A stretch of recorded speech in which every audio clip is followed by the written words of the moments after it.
우리 오늘 한번 반갑게 좌우를 둘러보시면서 인사 한번 나눠보시죠. 반갑습니다.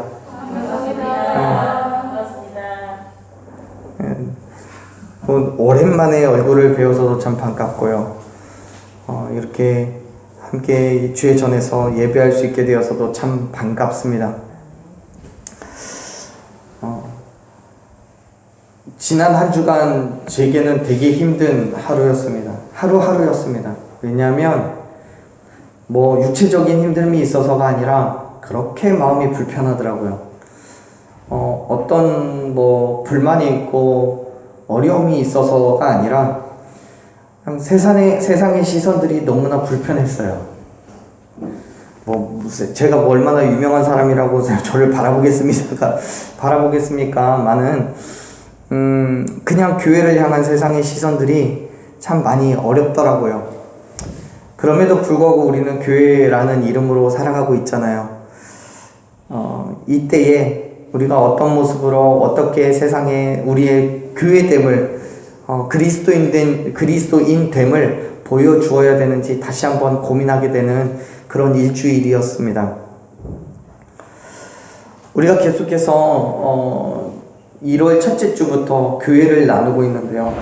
어쩌면 우리가 진정한 교회됨이 무엇인지에 대해서 확인하고 또 성경에 기록된 대로 책망받는 일이 있다면 그 책망을 어떻게 벗어나야 될지, 그리고 칭찬받는 게 있다면 어떻게 해야 그 칭찬을 더 받을 수 있을지에 대해서 더 분명하고 확신 있게 확신을 갖고자 해서 교회를 나누고 있습니다.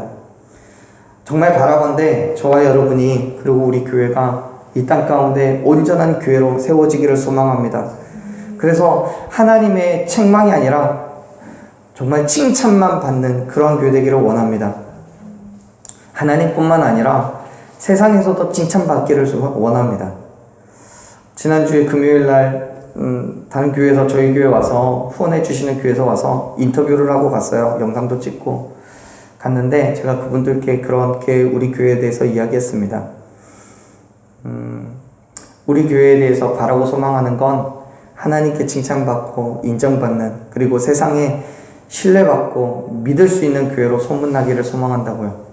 전 정말 저와 여러분이 또 우리 교회가 행하는 그 행함을 통해서 세상 사람들에게 그리고 하나님께 동일하게 공히 인정받을 수 있는, 그리고 또 신뢰받을 수 있는 그런 교회로 거듭나기를 간절히 축원합니다.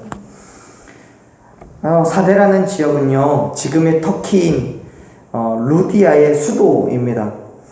그래서 두아디라에서 남동쪽으로 약 48km 정도 떨어져 있는 도시인데요.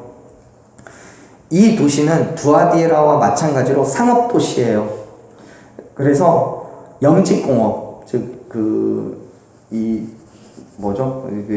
옷을 만들어내고 천을 만들어내는 그런 염직공업, 그리고 양털을 염색하는 것, 그리고 금모래가 사금이죠. 사금이 되게 유명했다고 합니다. 그래서인지 이 지역은 무역의 요충지였어요. 매번 말씀드리지만 무역을 한다는 것은 그 지역에 뭐가 많다는 거냐면 돈이 많다는 거예요. 부와 사치가 있는 도시라고 그 평가가 뒤따랐던 그 도시가 바로 이 사대입니다. 먹고 사는 것에 대해서 문제가 해결되면 그 다음에 사람들이 눈을 돌리는 게 문화예요. 그래서 부와 사치가 뒤따르니까 당연히 쾌락과 향락도 넘쳐났습니다. 그건 곧 성적인 타락으로 이어지게 되죠. 이 4대 지역이요, 더욱더 쾌락과 향락에 빠져들 수밖에 없었던 이유는 이 성의 성벽이 남쪽 면만을 제외하고 모두 450m에 달하는 벼랑으로 되어 있습니다. 그 말은 뭐냐면 공격이 쉽지 않다는 거예요. 천혜의 요소인 거죠. 전쟁에 대한 걱정이 없기 때문에 남쪽만 잘 지키면 돼서 4대 사람들은요, 그 안전함 때문에 성을 방어하는 것에 있어서 안일함이 있었고요. 그 안일함 때문에 더욱더 쾌락과 향락을 추구하게 되었어요. 이러한 당시의 상황 속에서 교회가 세워져요. 근데 지역 자체가 가지고 있는 그 물질적인 부유함과 사치가 교회에까지 영향을 끼치게 되죠. 그래서 교회 안에서 병이 들어요. 교회도 안일해지고요. 부도덕한 모습이 나타나기 시작해요. 물론 사대교회는요, 이전에 나누었던 이 앞에서 이야기했던 에베소 교회나 버가모 교회나 두아디라 교회 같이 하나님의 말씀을 왜곡한다든지 아니면 우상을 섬긴다든지 그런 것들은 없었어요. 그런데 사회 전체에 팽배해 있던 현실의 안일함과 그의 향락이 교회를 지배하고 있었던 거예요. 다시 말해서 겉으로 볼 때는 교회는 아무런 문제가 없어요. 정말 잘하고 있는 것 같아요. 모든 사람들이 믿음의 삶을 잘 살아가고 있는 것처럼 보였어요. 하지만 그들의 믿음은 너무도 습관적이고 형식적인 거였어요. 뭔가 한다고는 하는데 그것이 기쁨과 즐거움으로 행하는 것이 아니라 매번 하던 거니까 습관적으로 빨리 끝내고 세상을 즐겨야 되니까 형식적으로 그 일을 행하고 있었던 거죠. 복음에 대한 감격도 구원의 기쁨도 그들에게 없었어요. 그렇기 때문에 믿음에 대해서, 복음에 대해서 무기력할 수밖에 없었고 그들에게 주어져 있는 그 평화가 진정한 의미에서의 평화가 될 수 없었던 거예요.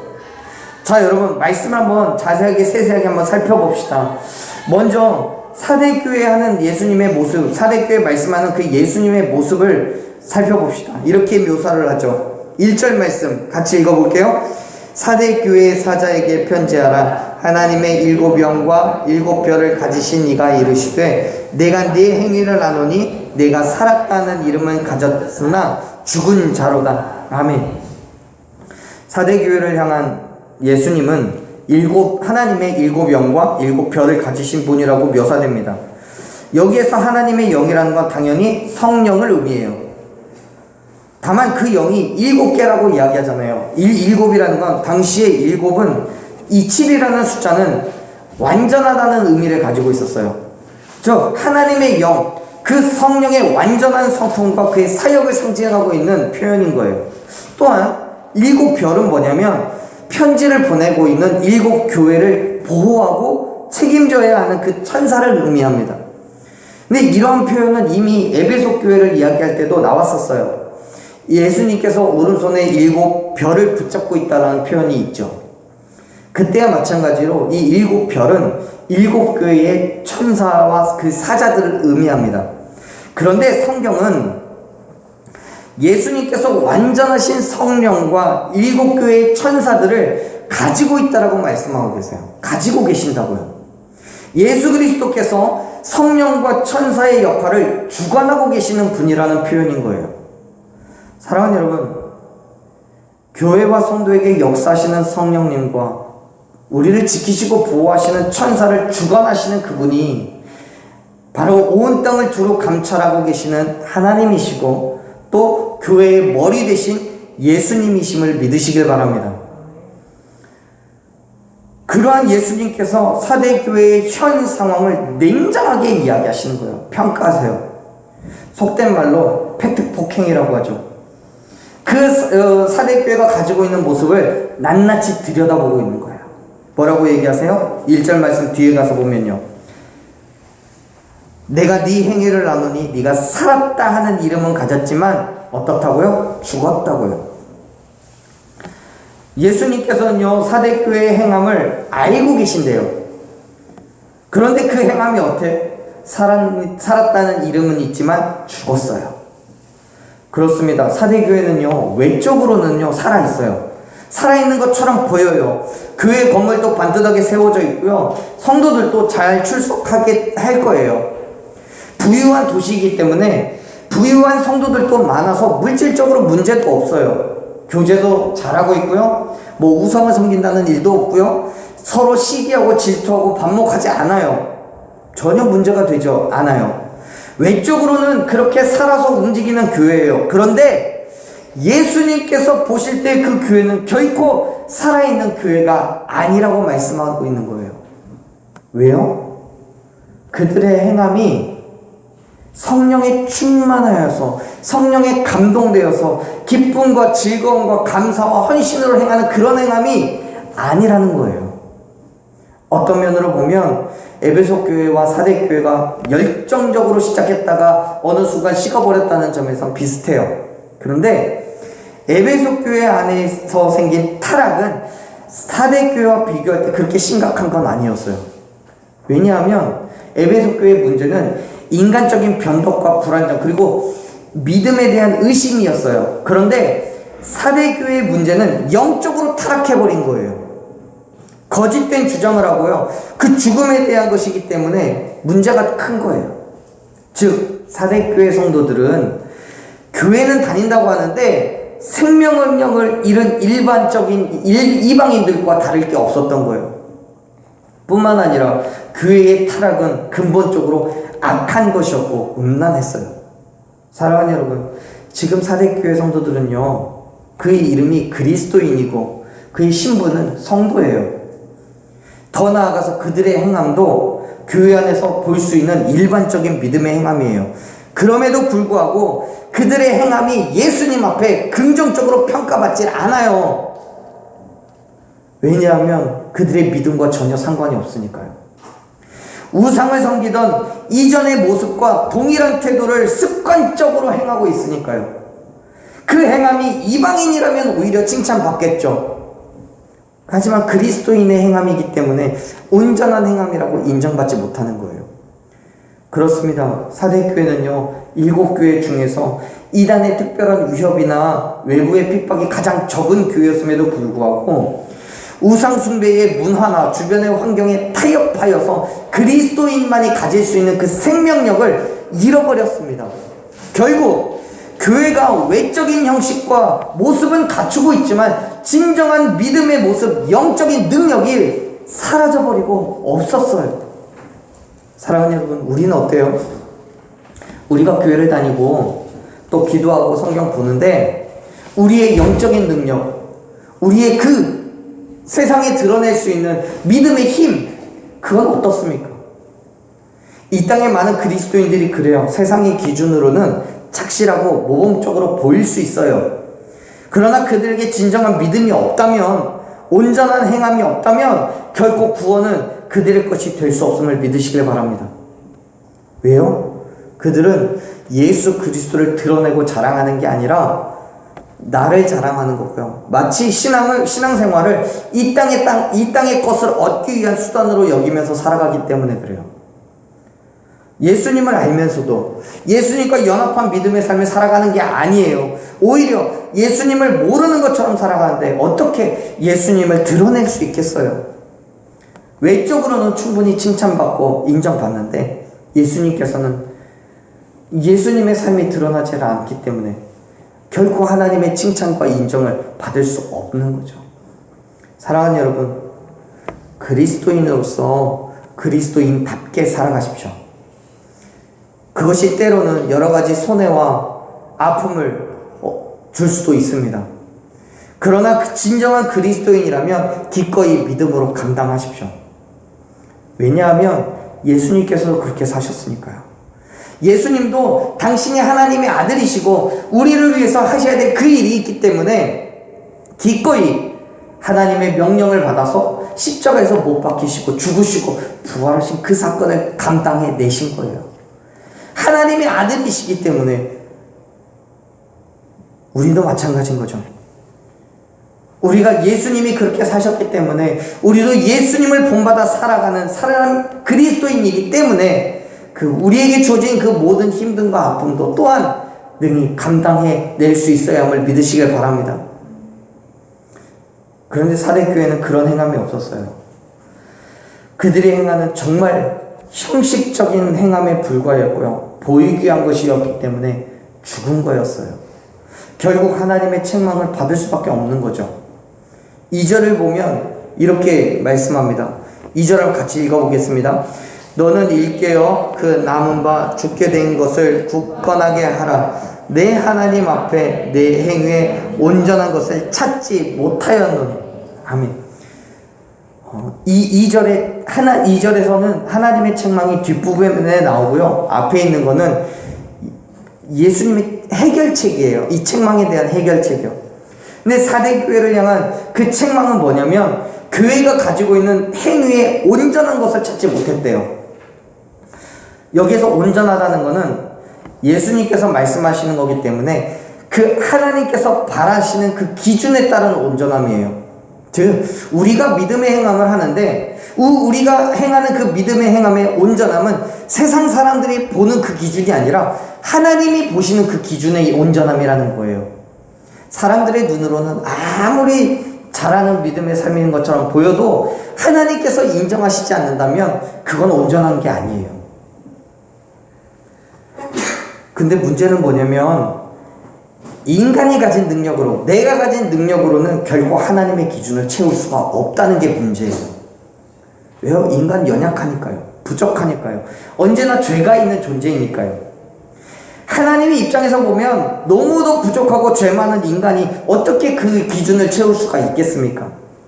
그렇게 보면 사대교회도 마찬가지예요. 비록 사대교회가 외형적으로는 나무랄 데 없고 풍성하고 모든 것이 잘 갖춰져 있다 할지라도요, 하나님의 기준에서 볼 때는 그 모든 것들이 다 엉망진창이었던 거예요. 물론 사대교회뿐만 아니라 이 땅의 모든 교회, 모든 그리스도인들이 하나님의 기준을 맞출 수는 없어요. 그렇다면 여러분, 온전하다는 것을 어떻게 우리가 이해해야 됩니까? 하나님의 온전함을 맞출 수가 없는데, 그 기준을 맞출 수가 없는데요. 그건요, 하나님의 기준을 채워야 된다는 게 아니라 그 기준을 향해서 나아가야 된다는 그 방향성을 이야기하는 거예요. 우리가 어떤 길로 가야 되느냐요? 무엇을 바라봐야 되느냐요? 결국 지금 이 말씀은 온전한 것을 향해서 나아가는 사람들을 찾고 계신다는 뜻인 거죠. 그렇습니다. 사랑하는 여러분, 우리는 하나님의 기준을 향해 나아가야 됩니다. 물론 이 생명 끝날 때까지 그 기준에 도달하는 건 결코 쉽지 않을 거예요. 어려울 수도 있어요. 그렇다고요, 그 길을 체념하고 포기할 수는 없잖아요. 끝까지 그 길에 서 있어야 되잖아요. 그 길이 바른 길이니까요. 그 길이 하나님을 향해 나아가는 길이니까요. 비록 그 기준이 우리에게는 너무나 크지만 끝까지 그 길을 향해 나아갔을 때 비로소 저와 여러분은 진정한 그리스도인이라는 이름을 얻게 될 줄로 믿습니다. 근데 여러분, 저도요, 그 삶이 결코 쉽지 않다는 거 알아요. 많은 어려움이 있다는 것도 알아요. 그럼에도 불구하고 그 길을 감당해야 돼요. 그래서 그 일을 위해서, 그 감당할 수 있게 하시기 위해서 예수님께서는 그 일을 행할 수 있는 방법 두 가지를 제시하세요. 그게 뭐예요? 2절 처음에 있는 두 가지예요. 일깨어 라는 거하고요, 굳건하게 하다라는 거예요. 이 말씀을 원어 그대로 직역하면 이래요. 너는 깨어서 행하라. 그리고 너의 남은 것들, 곧 죽어가고 있는 것들을 강하게 해라 라는 거예요. 일깨어라는 단어의 헬라어는 깨어있다, 정신차리다 이런 의미를 가지고 있어요. 명령인데요, 멈춰있고 죽어있는 믿음의 삶에서 깨어 일어나 다시금 복음 앞에 온전히 나아가라는 의미예요. 다시 말씀드려 볼게요. 멈춰있고 깨어 죽어있는 그 믿음의 삶에서 다시 일어나 복음 앞에 온전히 나아가라고요. 지금 비록 죽음 직전에 있지만 아직 기회가 있는 거예요. 그 기회를 잡으라고 명령하고 계시는 거예요. 그래요, 여러분, 아직 우리에게는 기회가 있어요. 이미 모든 것이 끝나버린 게 아니에요. 비록 지금 우리의 모습은 믿음의 온전한 태도가 아닐 수도 있어요. 그러나 현재 예수님께서 다시 오셨거나 우리의 생명이 이미 끝나버린 건 아니잖아요. 그렇기 때문에 우리에게는 기회가 남아있어요. 그 숨이 멈추기 전에 우리는 돌이켜야 되는 거예요. 다시 일어나서, 깨어 일어나서 하나님의 발음 앞에 온전히 서 있어야 함을 믿으시길 바랍니다. 다시 정신 차리고 회개하고 돌이켜야 살 수 있는 거예요. 2절에서도 이야기하는 게 그거예요. 죽게 된 것을 굳건히 하라고 말하잖아요. 죽게 된 것은 아직 완전히 죽진 않았다는 거예요. 예컨대 사대교회 성도가 100명이라고 한다면 그 중에 90명이 책망받을 죄로 죽은 자라고 불릴 수는 있겠죠.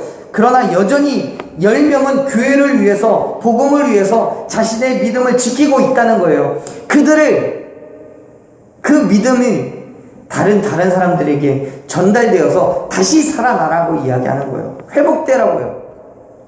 그렇기 때문에 예수님께서는 그 10명의 성도들을 위해 통해서 사대교회가 다시 살아날 희망을 품고 권면하시는 거예요. 회개하라고요. 아직 남아있는 영적인 생명을 견고하게 보존하라고요. 사랑하는 여러분, 예수님께서 아직 다시 오신 건 아니에요. 그러나 분명히 다시 오시겠다고 약속하셨습니다. 믿으십니까? 그렇다면 우리가 알지 못하는 사이에 언젠간 반드시 예수님 오실 거예요. 오실 그때까지 저와 여러분의 믿음이 굳게 세워져 있기를 간절히 축원합니다. 세상의 힘듦과 어려움 속에서도요, 그 믿음을 지키고요, 그 어떤 상황 가운데서도 포기하지 않는 믿음으로 나아가는 저와 여러분 되기를 간절히 축원합니다. 우리의 생명이 언제 끝날지 몰라요. 그럴 때 우리에게 주어진 그 시간이 끝나기 전에 바로 지금 회개하고 온전한 믿음의 삶을 살아가는 저와 여러분이 되기를 간절히 축원합니다. 아직도 하나님께서 우리에게 돌이킬 시간을 주고 계셔요. 그리고 그 시간 동안 우리가 해야 할 일이 있어요. 보세요. 예수님께서는요, 사대교회 상황을 안타까워하시면서 4가지 명령을 하세요. 그 명령이 뭐냐면 생각하고 지키고 회개하고 일깨우라는 거예요. 그리고 그 일을 행하지 않았을 때 주어질 징계 또한 말씀하세요. 3절 말씀을 읽어볼게요. 3절 같이 읽습니다. 그러므로 내가 어떻게 받았으며 어떻게 들었는지를 생각하고 지켜 회개하라. 만일 일깨지 아니하면 내가 도둑같이 이르리니 어느 때에 내게 이르는지 내가 알지 못하리라. 아멘. 지금 예수님께서는 사대교회 성도들에게 사대교회 상황을 안타까워하시면서 4가지 명령을 하시는데요. 그 성도들이 처음 복음을 들었을 때의 그 기쁨과 감격을 잊지 말라고 말씀하세요. 즉 어떻게 복음을 받았고 어떻게 내 귀에 들렸는지를 생각하라는 거예요. 기억하라는 거예요. 여기서 어떻게라는 말은요, 사대교회가 처음 복음을 듣고 받아들였던 그때의 자세, 그때의 태도를 이야기합니다. 다시 말해서 복음을 들었을 때 그 복음을 내가 어떤 마음으로 또 어떤 결단으로 그 복음을 받아들였고 또 그 복음을 들었었는지를 기억함으로 인해서 처음 느꼈던 하나님의 구원의 기쁨과 감격을 다시고 회복하라는 거예요. 사랑하는 여러분, 가끔 우리는요, 교회 안에서 그런 얘기를 많이 합니다. 첫사랑을 회복해야 된다고요. 그런데요, 우리가 회복해야 되는 그 첫사랑은 처음과 같이 다시 사랑하라는 의미는 아니고요, 첫사랑의 그 감동과 그 가슴 떨림을 회복하라는 거예요. 하나님께서 내게 주셨던 그 은혜, 처음 받아본 그 은혜에 느꼈던 감동이 계속해서 우리에게 남아있어야 되는데 시간이 지나가면서 어느 순간 사라져버리고 잊혀진 거예요. 지금 예수님께서는요, 그 감동을 다시금 기억해내라고 요청하시는 거예요.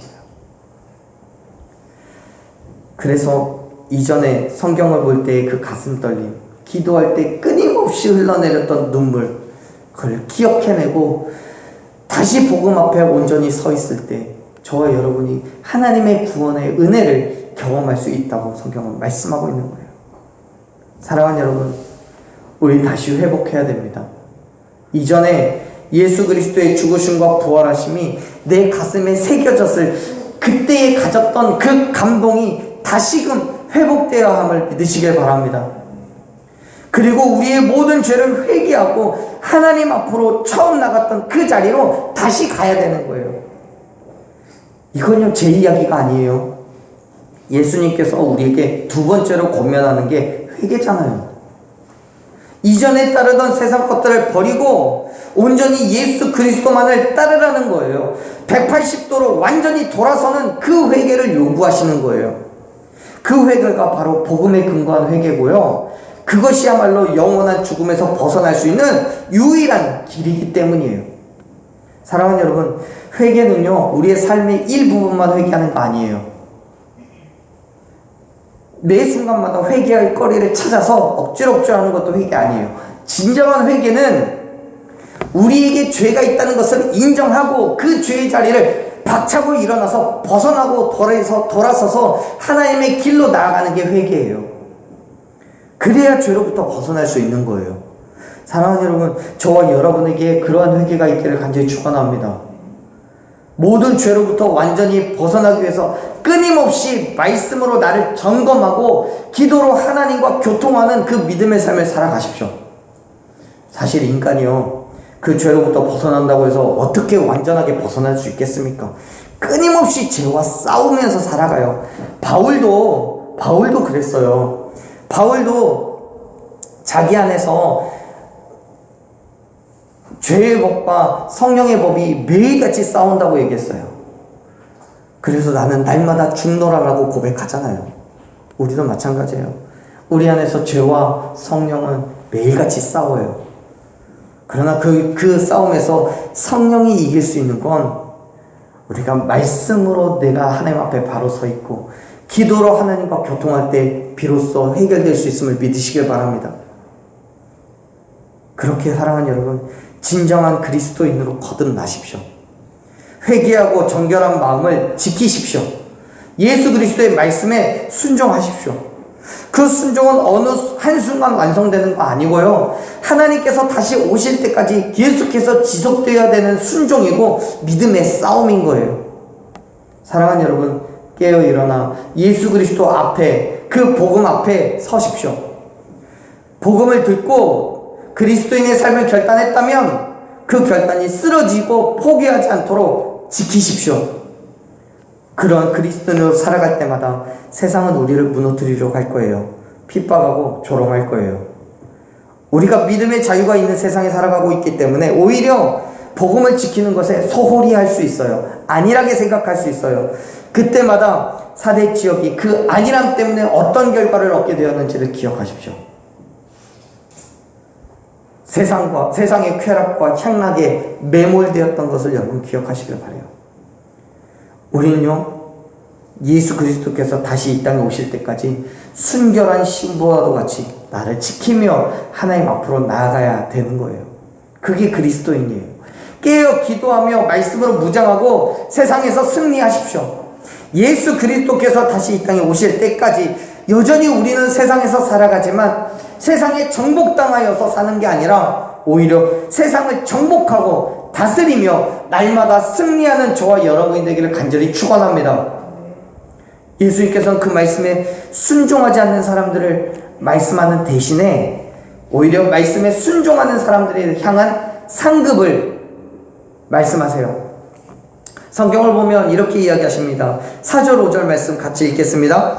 그러나 사대에 그 옷을 더럽히지 아니한 자 몇 명이 내게 있어 흰옷을 입고 나와 함께 다니리니 그들은 합당한 자인 연고라. 5절 이기는 자는 이와 같이 흰옷을 입을 것이요 내가 그 이름을 생명책에서 결코 지우지 아니하고 그 이름을 내 아버지 앞과 그의 천사들 앞에서 시인하리라. 아멘. 정말 하나님의 책망을 받을 만큼 사대교회가 어려운 가운데 있었고 많은 죄의 모습들이 있었지만 그럼에도 불구하고 지금 4절에서 이야기하는 것처럼 그 옷을 더럽히지 않은 사람 몇 명이 있었습니다. 몇 명인지는 모르겠어요. 몇 명인지 모르겠지만 아무튼 있었습니다. 예수님께서는 그 사람들에게 어떤 은혜를 주시냐면 그들에게 흰 옷을 입게 하시고 그들과 함께 다니실 거라고 선언하세요. 사실 옷을 더럽히지 않았다는 건 상징적인 의미죠. 예수님의 죽으심과 부활하심을 믿음으로 말미암아 정결함을 입은 성도가 세상의 더러운 전통과 관습에 물들지 않았다는 것을 의미해요. 다른 사대교회 성도들이 행하고 있는 것처럼 세상의 쾌락과 향락에 빠지지 않았다는 거예요.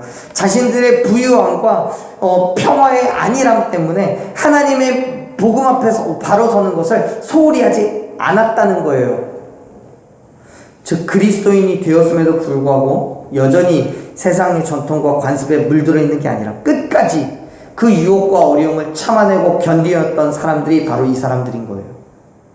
예수님께서는 그들이 정결한 흰옷을 입고 예수님과 함께 다닐 거라고 말씀하세요. 그때가 언제예요? 마지막 때예요. 마지막 때. 그렇습니다. 사랑하는 여러분, 우리는 진짜 살아있는 사람들, 즉 겉으로만 살아있다는 것처럼 보이지만 죽어있는 사람이 아니라 진짜 살아있는 사람이 되어야 함을 믿으시길 바랍니다. 겉으로는 살아있는 것처럼 보이는 교회가 아니라 진짜 살아서 움직이는 교회, 그러한 저와 여러분이 되어야 함을 믿으시길 바랍니다. 저와 여러분이 이전에 내가 하나님을 처음 만났던 그때 나에게 주신 그 은혜를 어떻게 받았는지, 그리고 나에게 하신 말씀을 듣고 내가 그 어떻게 생각하고 어떤 믿음의 행함을 행했는지, 정말 내가 회개하고 하나님 앞에 돌아섰을 때 내게 주신 그 감동과 감격이 어땠는지를 기억하고 그 마음을 지키고 끝까지 세상에서 그 복음을 드러낼 수 있는 진짜 살아있는 그리스도인으로 살아가십시오. 살았지만 죽었다고 평가받는 교회가 아니라 복음이 살아서 꿈틀거리는 교회가 되십시오. 그래야 정결한 흰옷을 입고 예수님과 동행하며 예수님과 함께 살아갈 수 있는 거예요. 왜요? 그 사람들이 합당한 사람들이거든요. 우리가 들은 복음은요, 가짜가 아니에요. 죽은 복음 아니에요. 결코 부끄러워할 만한 것이 아닙니다. 바울은요, 로마서 1장 16절에서 이야기합니다. 복음을 부끄러워하지 않는다고요. 왜요? 복음은 모든 믿는 자들에게 구원을 주시는 하나님의 능력이 되기 때문입니다. 믿으십니까? 그렇기 때문에 저와 여러분이 들은 이 복음은 내 생명을 살리는 능력이 있는 말씀이라는 것을 믿으시길 바랍니다. 그 복음 굳게 붙잡고 확신하여서 세상 것들에 매몰되지 않는 사람, 끝까지 믿음의 정결함을 지키는 사람들을 향해서 예수님께서 4절 마지막에 합당한 사람이라고 일컬어 주시는 거예요. 그렇습니다. 합당한 사람은 하나님의 은혜로 택하심을 받고 예수 그리스도의 죽으심과 부활하심을 믿으며 그 믿음으로 이 땅의 어둠과 싸워서 이기는 사람이에요. 결국 예수님과 함께 다닐 수 있는 사람, 그리스도인이라는 명찰만 갖고 살아가는 사람이 아니라 이 땅에서 그리스도인의 삶을 담대하게 드러내고 살아가는 사람임을 믿으시길 바랍니다. 어둠의 권세와 치열한 싸움을 통해서 마침내 이기고 승리하는 그리스도인들. 그래서 5절에서 이기는 그 사람에게 흰옷을 입힐 것이라고 말씀하시는 거예요. 그 사람의 이름을 하나님의 생명책, 즉 천국에 들어갈 수 있는 사람들의 이름이 적혀있는 그 책에서 지우지 않겠다라고 말씀하시는 거예요. 그 생명책에 이름이 있어야 마지막 날에 우리가 심판받을 때에 어떻게 돼요? 예수님께서 하나님께 우리를 알고 있다고 변호하실 수 있는 거예요. 성경은 말씀하잖아요. 히브리서 7장 25절에서 뭐라고 얘기하세요? 예수님을 믿음으로 말미암아 하나님께로 나아가는 자들을 위해서 예수님이 하나님의 보좌 옆에서 우리를 간구하신다는 거예요. 우리를 중보하시는 거예요. 내가 이 사람을 안다고, 이 사람을 하나님의 백성이라고, 하나님의 아들이라고 중보해 주시는 거예요. 사랑하는 여러분, 저와 여러분이요, 예수 그리스도의 죽으심과 부활하심을 믿었다면 이제 그의 말씀을 지켜 행하십시오. 정결한 옷을 입고 세상에서 승리하십시오. 만일 그렇지 않다면 예수님께서는 심판대에서 우리를 모른다고 하실 거예요. 그렇기 때문에 예수 그리스도의 죽으심과 부활하심을 믿는 그 믿음으로 우리에게 어떤 은혜를 주셨는지를 기억할 뿐만 아니라 혹 지난날 우리에게 죄가 있다면 회개하고 다시금 세상으로 돌아가지 않는 그 믿음의 행함으로 나아가십시오. 죽은 교회, 죽은 성도가 아니라 다시 살아있는 교회, 살아나는 성도가 되십시오. 여전히 세상은 우리를 끊임없이 유혹하고 시험에 몰아넣고 어려움과 힘듦을 주겠지만 그럼에도 불구하고 예수님의 말씀 붙잡고 그의 역사하심을 기대하고 끝까지 참아낸다면, 견뎌낸다면 마침내 이기고 승리하게 될 줄로 믿습니다. 그렇게 하나님께 인정받는 승리자 되셔서 흰옷 입고 예수님과 함께 다니는 구원받은 저와 여러분이 되기를 간절히 축원합니다. 다시 살아나십시오. 온전한 그리스도인의 삶을 결단하십시오. 그때 예수님께서는 하나님 앞에 서셔서 우리의 이름을 부르며 반갑다고, 이 사람이 하나님의 자녀라고 우리를 기쁘게 맞이해 주실 줄로 믿습니다. 그 믿음의 자리에서 포기하지 않고 쓰러지지 않고 끝까지 복음 붙잡고 하나님의 구원의 은혜를, 그 생명을 얻어 누리는 저와 여러분이 되기를 간절히 축원합니다. 살아있는 교회, 살아있는 성도, 그렇게 하나님의 거룩한 교회로, 하나님의 거룩한 백성으로 살아가는 저와 여러분이 되기를 간절히 축원합니다. 우리 이 시간에 함께 찬양으로 그렇게 결단했으면 좋겠어요. 사랑하는 여러분, 여러분의 믿음은, 또 우리 교회는요 지금 어떤 상태입니까? 타협과 무관심 속에서 죽어가고 있는 상태입니까? 아니면 살기 위해서 몸부림을 치고 있습니까? 세상은 끊임없이 우리를 죽음 가운데로 몰아나갑니다. 하나님을 통해 경험한 감동과 감격이 다 사라지고 습관처럼 되풀이되는 믿음으로 세상과 타협하게 해요. 그러나 그러한 현실 속에서 다시 살아나는 교회, 다시 살아나는 저와 여러분이 되기를 간절히 소망합니다. 예수 그리스도의 복음을 향한 믿음이 어느 때보다도 더욱더 굳게 세워지기를 원합니다.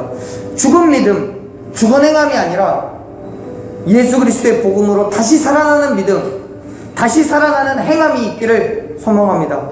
사랑하는 여러분, 어떤 상황 속에서도 포기하지 마십시오. 예수 그리스도의 동행하심과 인도하심을 의지하며 믿음으로 승리하는 저와 여러분이 되기를 간절히 축원합니다.